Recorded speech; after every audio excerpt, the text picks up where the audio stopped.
আকাশবাণী গুৱাহাটী পুৱাৰ আঞ্চলিক বাতৰি পঢ়িছোঁ উৎপল কুমাৰ দাসে। এতিয়া প্ৰধান বাতৰিসমূহ হ'ল চাহ জনগোষ্ঠীকে ধৰি সকলো জাতি জনগোষ্ঠীৰ সৰ্বাংগীন উন্নয়নৰ হকে ৰাজ্যখনক সমৃদ্ধ ৰূপত গঢ়ি তোলাৰ প্ৰয়াস চলাই থকা হৈছে বুলি মুখ্যমন্ত্ৰী সৰ্বানন্দ সোণোৱালৰ প্ৰকাশ। অসম চুক্তিৰ আধাৰত অসমত এতিয়ালৈকে 1,34,810 গৰাকী অবৈধ নাগৰিক চিনাক্তকৰণ, ইয়াৰে প্ৰায় 30,000 লোকক বহিষ্কাৰ কৰা হৈছে বুলি অসম বিধানসভাত প্ৰকাশ। বিগত 5 বছৰত অসম চৰকাৰৰ প্ৰতিটো উন্নয়ন খণ্ডতে 500খন খেলপথাৰৰ উন্নয়নৰ ব্যৱস্থা গ্ৰহণ। কোভিড পৰিস্থিতিৰ পৰিপ্ৰেক্ষিতত বিদ্যালয়ৰ শ্ৰেণীসমূহত 1 জানুৱাৰীৰ পৰা পাঠদান পুনৰ আৰম্ভ কৰাৰ বাবে শিক্ষা বিভাগৰ নিৰ্দেশনা জাৰি আৰু অসমত কোভিড সংক্ৰমণৰ হাৰ 0.23% অৱনমিত। এতিয়া শুনক বিতং বাতৰি। মুখ্যমন্ত্ৰী সৰ্বানন্দ সোণোৱালে কয় যে এটা জাতিৰ ভৱিষ্যত নিৰ্মাণ কৰিবলগীয়া হ'লে জনসাধাৰণ সকলো ক্ষেত্ৰতে প্ৰাণ পাই উঠিব লাগিব। তেওঁ কয় যে চাহ জনগোষ্ঠীকে ধৰি সকলো জাতি জনগোষ্ঠীৰ সৰ্বাংগীন উন্নয়নৰ জৰিয়তে ৰাজ্যখনক সমৃদ্ধ ৰূপত গঢ়ি তোলাৰ প্ৰয়াস চলাই থকা হৈছে। কালি চৰাইদেউ জিলাৰ লাকুৱাৰ গমধৰ কোঁৱৰ ৰাজহুৱা খেলপথাৰত আয়োজিত অসম চাহ জনজাতি ছাত্ৰ সন্থাৰ 73 সংখ্যক প্ৰতিষ্ঠা দিৱসত মুখ্য অতিথিৰূপে অংশগ্ৰহণ কৰি তেওঁ এই কথা প্ৰকাশ কৰে। সভাত ভাষণ দি মুখ্যমন্ত্ৰীয়ে চাহ জনগোষ্ঠীৰ লোকসকলক কঠোৰ পৰিশ্ৰমী আৰু কষ্ট সহিষ্ণু বুলি আখ্যা দিয়ে। অসম লোকসেৱা আয়োগৰ সদ্যঘোষিত অসামৰিক পৰীক্ষাত কৃতিত্ব অৰ্জন কৰা চাহ জনগোষ্ঠীৰ 3গৰাকী মেধাৱী সন্তানক অভিনন্দন জ্ঞাপন কৰি মুখ্যমন্ত্ৰীয়ে কয় যে কঠোৰ পৰিশ্ৰম আৰু অধ্যৱসায়ৰ বলত জনগোষ্ঠীটোৰ এই 3গৰাকী সুযোগ্য সন্তানে নতুন প্ৰজন্মৰ বাবে আদৰ্শৰ চানেকি দাঙি ধৰিছে। চাহ জনগোষ্ঠীৰ লোকসকলৰ সৰ্বাংগীন উন্নয়নৰ বাবে বিগত 4.5 বছৰত ৰাজ্য চৰকাৰে গ্ৰহণ কৰা বিভিন্ন পদক্ষেপৰ বিষয়েও মুখ্যমন্ত্ৰীগৰাকীয়ে উল্লেখ কৰে। কালিৰ অনুষ্ঠানতে মুখ্যমন্ত্ৰীয়ে চাহ জনগোষ্ঠীৰ বিশিষ্ট সাহিত্যিক সুশীল কুমাৰ কুৰ্মীক, চাইমন সিং হৰো আৰু সন্তোষ কুমাৰ টপনৰ স্মৃতিত অসম চাহ জনজাতি ছাত্ৰ সন্থাই আগবঢ়োৱা বাৰ্ষিক বঁটাটিও আনুষ্ঠানিকভাৱে প্ৰদান কৰে। মুখ্যমন্ত্ৰী সৰ্বানন্দ সোণোৱালে কালি ধেমাজি জিলাৰ চিচিবৰ গাঁৱৰ গেলুৱাত উপস্থিত হৈ কাশ্মীৰত শ্বহীদ হোৱা CRP বাহিনীৰ জোৱান মৃত্যুঞ্জয় চুতীয়াৰ প্ৰতি শ্ৰদ্ধাঞ্জলি জ্ঞাপন কৰে। কালি সন্ধিয়া ডিব্ৰুগড়ৰ পৰা পোনে পোনে শ্বহীদগৰাকীৰ সমাধিস্থলীলৈ গৈ চাকি, ধূপ আৰু পুষ্পাঞ্জলিৰে তেওঁ বীৰ জোৱানগৰাকীক শ্ৰদ্ধা নিবেদন কৰে। ইয়াৰ পাছত মৃত্যুঞ্জয় চুতীয়াৰ বাসগৃহত উপস্থিত হৈ তেওঁ পিতৃ মাতৃ আৰু পৰিয়ালৰ সদস্যসকলক সমবেদনা জ্ঞাপন কৰাৰ লগতে ৰাষ্ট্ৰৰ স্বাৰ্থত আত্মবলিদান দিয়া বীৰ শ্বহীদ মৃত্যুঞ্জয় চুতীয়াৰ আদৰ্শই সকলোকে স্বদেশ প্ৰেমেৰে উদ্বুদ্ধ হ'বলৈ প্ৰেৰণা যোগাই যাব বুলি শ্ৰীসোণোৱালে মত প্ৰকাশ কৰে। মুখ্যমন্ত্ৰীয়ে পৰিয়ালটোক ৰাজ্য চৰকাৰৰ তৰফৰ পৰা 20 লাখ টকাৰ অৰ্থ সাহায্য আগবঢ়ায়। তদুপৰি মৃত্যুঞ্জয় চুতীয়াৰ স্মৃতিত তেওঁৰ সমাধিৰ কাষতে এখন শিশু উদ্যান নিৰ্মাণৰ ব্যৱস্থা কৰা হ'ব বুলি প্ৰকাশ কৰি ধেমাজি জিলাৰ উপায়ুক্তক এই ক্ষেত্ৰত প্ৰয়োজনীয় ব্যৱস্থা গ্ৰহণ কৰিবলৈ তেওঁ নিৰ্দেশ দিয়ে। মুখ্যমন্ত্ৰীৰ সৈতে কালি ৰাজ্য চৰকাৰৰ 2গৰাকী মন্ত্ৰী যোগেন মোহন আৰু সঞ্জয় কিষাণ, বিধায়ক প্ৰহ্লাদ তাছা, জিলাখনৰ উপায়ুক্ত আৰু আৰক্ষী অধীক্ষককে ধৰি বহুকেইগৰাকী বিশিষ্ট ব্যক্তি উপস্থিত থাকে। অসম চৰকাৰে ভাৰত বাংলাদেশৰ মাজত থকা আন্তঃৰাষ্ট্ৰীয় সীমান্তত কাঁইটীয়া তাঁৰৰ বেৰ দিয়াৰ কাম 98.35% সম্পূৰ্ণ কৰিছে। অসম বিধানসভাৰ শীতকালীন অধিৱেশনৰ প্ৰথম দিনা কালি এটা লিখিত প্ৰশ্নৰ উত্তৰত পৰিবহণ মন্ত্ৰী চন্দ্ৰমোহন পাটোৱাৰীয়ে এই তথ্য প্ৰকাশ কৰে। তেওঁ সদনক জনোৱা মতে সীমান্তত 1.65% এলেকাত বাংলাদেশ বৰ্ডাৰ গাৰ্ডে আপত্তি দৰ্শোৱাৰ পৰিপ্ৰেক্ষিতত বেৰ নিৰ্মাণৰ কাম কৰিব পৰা হোৱা নাই। তেওঁ লগতে সদনত প্ৰকাশ কৰা মতে অসম চুক্তিৰ আধাৰত ৰাজ্যখনত 1,34,810 জন অবৈধ নাগৰিক চিনাক্ত কৰা হৈছে আৰু ইয়াৰে প্ৰায় 30,000 লোকক ইতিমধ্যে দেশৰ পৰা বহিষ্কাৰ কৰা হৈছে। ইফালে বিধায়ক আব্দুল ৰছিদ মণ্ডলৰ এটা প্ৰশ্নৰ উত্তৰত মন্ত্ৰীগৰাকীয়ে দাখিল কৰা তথ্য অনুসৰি যোৱা 18 নৱেম্বৰত প্ৰকাশিত খচৰা ভোটাৰ তালিকা মতে ৰাজ্যত ডি ভোটাৰৰ সংখ্যা 1,08,596। ইয়াৰে 65,203 জনক বিদেশী ন্যায়াধিকৰণে ভাৰতীয় হিচাপে আৰু 38,603 জনক বিদেশী বুলি চিনাক্ত কৰে। ইতিমধ্যে ইয়াৰে 7 জনক বহিষ্কাৰ কৰাৰ লগতে আন 82 জনক ডিটেনশ্যন কেম্পত ৰখা হৈছে। মুখ্যমন্ত্ৰী সমগ্ৰ গ্ৰাম্য উন্নয়ন যোজনাৰ অধীনত ৰাজ্য চৰকাৰে বিগত 5 বছৰত প্ৰতিটো উন্নয়ন খণ্ডতে 500খন খেলপথাৰৰ উন্নয়নৰ ব্যৱস্থা কৰিছে। ইয়াৰে 444খন খেলপথাৰলৈ আবণ্টিত মুঠ পুঁজিৰ 40%ৰ প্ৰথম কিস্তি ইতিমধ্যে মুকলি কৰি দিয়া হৈছে। আনহাতে 354খন খেলপথাৰলৈ দ্বিতীয় কিস্তিৰ 40% মুকলি কৰি দিয়া হৈছে। কালি বিধানসভাত বিধায়ক আমিনুল ইছলামৰ এটা প্ৰশ্নৰ লিখিত উত্তৰত মন্ত্ৰী নৱকুমাৰ দলে এই বিষয়ে জানিবলৈ দিয়ে।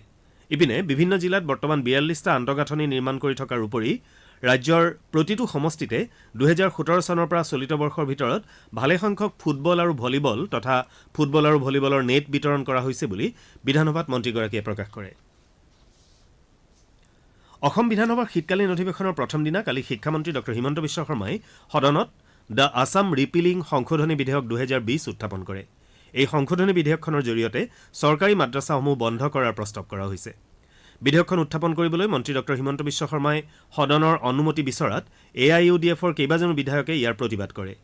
বিৰোধী সদস্যসকলৰ সমালোচনাৰ উত্তৰ দি মন্ত্ৰী শৰ্মাই কয় যে চৰকাৰে মাদ্ৰাছা শিক্ষাৰ বিৰোধিতা কৰা নাই, বৰঞ্চ চৰকাৰী ব্যয়েৰে ধৰ্মীয় শিক্ষা দিয়াতহে বাধা আৰোপ কৰিছে। তেওঁ কয় যে চৰকাৰী মাদ্ৰাছাসমূহৰ বিলুপ্তি ঘটাবলৈ প্ৰস্তাৱ কৰা হৈছে যদিও বেচৰকাৰী মাদ্ৰাছাসমূহৰ ক্ষেত্ৰত চৰকাৰে কোনো ধৰণৰ বাধা আৰোপ কৰা নাই।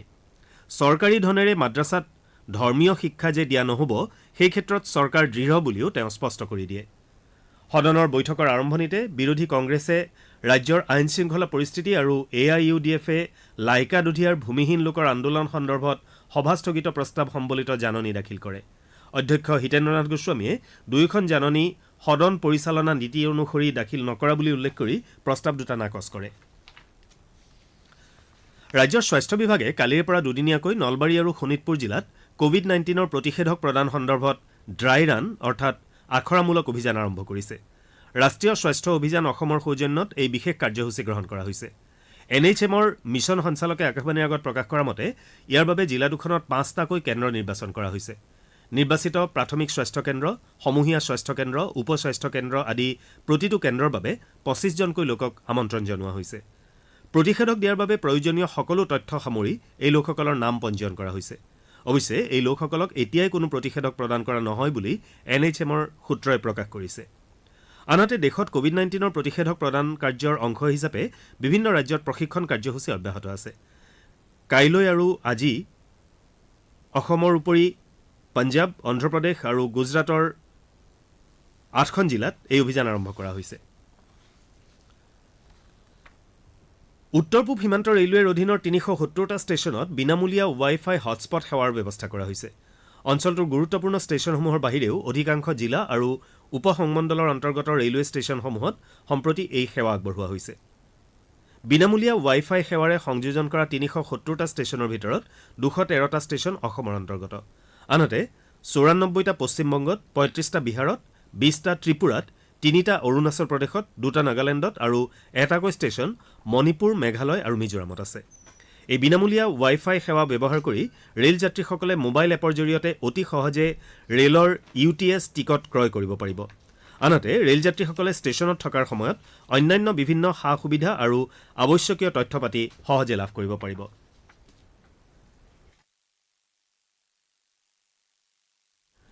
আপোনালোকে আঞ্চলিক বাতৰি শুনিছে আকাশবাণীৰ গুৱাহাটী কেন্দ্ৰৰ পৰা। শ্ৰোতাসকলে এই বাতৰি আমাৰ YouTube channel AIR news Guwahati অথবা নিউজ অন AIR এপ যোগেও শুনিব পাৰিব।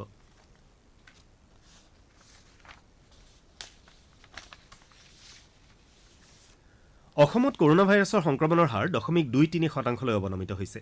কালিৰ দিনটোত পৰীক্ষা কৰা 24,780টা নমুনাৰ ভিতৰত 58 জনৰ দেহত কোভিডৰ উপস্থিতি ধৰা পৰে। ইয়াৰে 31 জন কামৰূপ মহানগৰ জিলাৰ। সম্প্ৰতি ৰাজ্যখনত 1.54% অৰ্থাৎ 3,323 জন লোক চিকিৎসাধীন হৈ আছে। 90 জন লোকক কালি চিকিৎসালয়ৰ পৰা ঘৰলৈ যাবলৈ দিয়া হয়। ইয়াকে লৈ আৰোগ্যৰ হাৰ 97.97% বৃদ্ধি পাইছে। ৰাজ্যখনত এতিয়ালৈ 2,15,997 জন কোভিডত আক্ৰান্ত হৈছে। আনহাতে কালিৰ দিনটোত এজন লোকৰ মৃত্যু হোৱাত ৰাজ্যখনত কোভিডত মৃত্যু হোৱা লোকৰ সংখ্যা 1038লৈ বৃদ্ধি পাইছে। সম্প্ৰতি মৃত্যুৰ হাৰ 0.48%।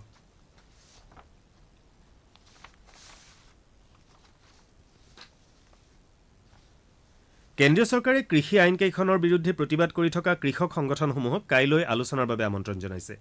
কেন্দ্ৰীয় চৰকাৰ আৰু কৃষক সংগঠনসমূহৰ কৃষি আইনকেইখনক লৈ অব্যাহত থকা আন্দোলনৰ পৰিসমাপ্তি ঘটোৱাৰ উদ্দেশ্যে আলোচনাৰ মাজেৰে সমস্যাসমূহৰ সমাধানৰ পদক্ষেপ গ্ৰহণৰ বাবে কাইলৈ ষষ্ঠলানি আলোচনা অনুষ্ঠিত হ'ব। চৰকাৰে নতুন কৃষি আইনৰ বিৰুদ্ধে প্ৰতিবাদ কৰি থকা 40টা কৃষক সংগঠনক পত্ৰৰ জৰিয়তে আলোচনাৰ বাবে আমন্ত্ৰণ জনাইছে। কোভিড পৰিস্থিতিৰ পৰিপ্ৰেক্ষিতত বন্ধ ৰখা বিদ্যালয়ৰ শ্ৰেণীসমূহৰ পাঠদান 1 জানুৱাৰীৰ পৰা পুনৰ আৰম্ভ কৰাৰ বাবে ৰাজ্য চৰকাৰৰ শিক্ষা বিভাগে নীতি নিৰ্দেশনা জাৰি কৰিছে। প্ৰথম শ্ৰেণীৰ পৰা পঞ্চম শ্ৰেণী পৰ্যন্ত নিয়মীয়া পাঠদান আৰম্ভ হ'ব যদিও এই শ্ৰেণীসমূহৰ পাঠদান এদিন এৰি এদিন সলনাসলনিকৈ কৰা হ'ব। চতুৰ্থ আৰু পঞ্চম শ্ৰেণীৰ পাঠদান সোম, বুধ আৰু শুকুৰবাৰে অনুষ্ঠিত কৰাৰ বিপৰীতে প্ৰথম, দ্বিতীয় আৰু তৃতীয় শ্ৰেণীৰ পাঠদান মঙল, বৃহস্পতি আৰু শনিবাৰে কৰিব পাৰিব। মানসম্পন্ন নীতি নিৰ্দেশনা অনুসৰি 5 বছৰৰ তলৰ ছাত্ৰ ছাত্ৰী শ্ৰেণীকোঠাত উপস্থিত থাকিব নোৱাৰিব। শিক্ষানুষ্ঠানসমূহত পুৱা 9 বজাৰ পৰা 1:45 পাঠদান কৰা হ'ব। নিৰ্দেশনাটোত কোৱা হৈছে যে প্ৰতিখন বিদ্যালয়ৰ পাঠদান আৰু মধ্যাহ্ন ভোজনৰ লগতে বিদ্যালয়ত COVID-19 প্ৰট'কল সম্পৰ্কীয় বিষয়সমূহ প্ৰধান শিক্ষকে নিৰীক্ষণ কৰিব।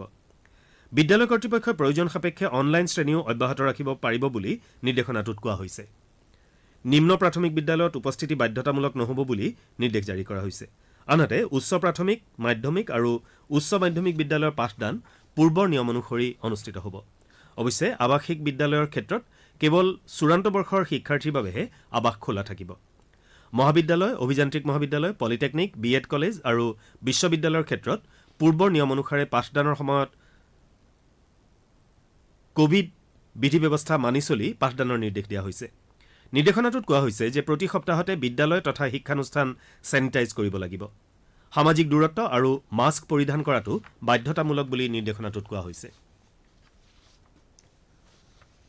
সামগ্ৰী আৰু সেৱাকৰ GSTৰ ক্ষতিপূৰণত হোৱা ঘাটি পূৰণৰ বাবে কেন্দ্ৰীয় চৰকাৰে অসমলৈ 562 কোটি 60 লাখ টকা মুকলি কৰি দিছে।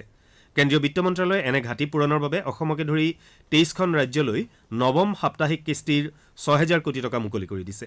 উল্লেখযোগ্য যে অৰুণাচল প্ৰদেশ, মণিপুৰ, মিজোৰাম, নাগালেণ্ড আৰু ছিক্কিমৰ GST ৰূপায়ণৰ বাবে ৰাজহ ঘাটি হোৱা নাই।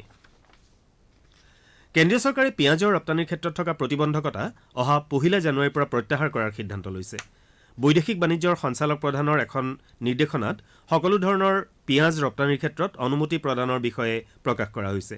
উল্লেখযোগ্য যে মূল্য বৃদ্ধিৰ পৰিপ্ৰেক্ষিতত চৰকাৰে যোৱা ছেপ্টেম্বৰত পিঁয়াজৰ ৰপ্তানিৰ ক্ষেত্ৰত প্ৰতিবন্ধকতা আৰোপ কৰিছিল। এতিয়া আজি গুৱাহাটীৰ পৰা প্ৰকাশিত দৈনিক বাতৰি কাকতৰ প্ৰথম পৃষ্ঠাৰ বাতৰি চমু অৱলম্বন আগবঢ়াইছে সংগীতা শৰ্মাই। আজি গুৱাহাটীৰ পৰা প্ৰকাশিত দৈনিক বাতৰি কাকতসমূহত অসম বিধানসভাৰ শীতকালীন অধিৱেশন সংক্ৰান্তীয় ভিন ভিন বাতৰিয়ে মুখ্য বাতৰিৰ স্থান লাভ কৰিছে। দৈনিক অসম কাকতে বিধানসভা অধিৱেশনৰ প্ৰথম দিনাই বিৰোধীৰ দুটা সভা স্থগিত প্ৰস্তাৱক লৈ সদন উত্তপ্ত হৈ পৰাৰ বাতৰিক আজিৰ প্ৰধান বাতৰি হিচাপে প্ৰকাশ কৰিছে। নিয়মীয়া বাৰ্তা কাকতৰ মুখ্য বাতৰিৰ শিৰোনাম সদনত দাখিল চৰকাৰী মাদ্ৰাছা বন্ধৰ বিধেয়ক।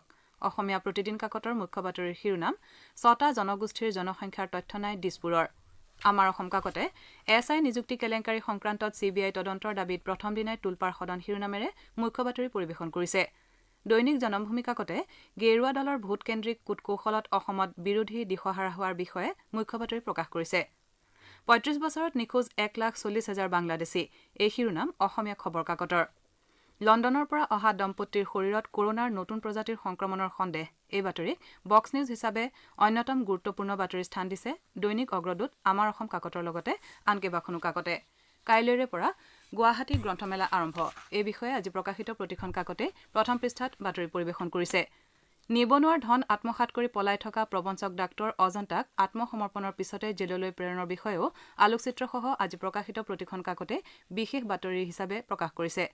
আজি প্ৰকাশিত আন আন বাতৰিৰ ভিতৰত আছে দেশত প্ৰথমখন চালকবিহীন মেট্ৰ' ৰেল মুকলি, শ্বহীদ মৃত্যুঞ্জয় চুতীয়াৰ পৰিয়ালক মুখ্যমন্ত্ৰীৰ 20 লাখ টকাৰ সাহায্য, দালাই লামাৰ নিৰ্বাচন স্বতন্ত্ৰ কৰাৰ লক্ষ্য ইত্যাদি।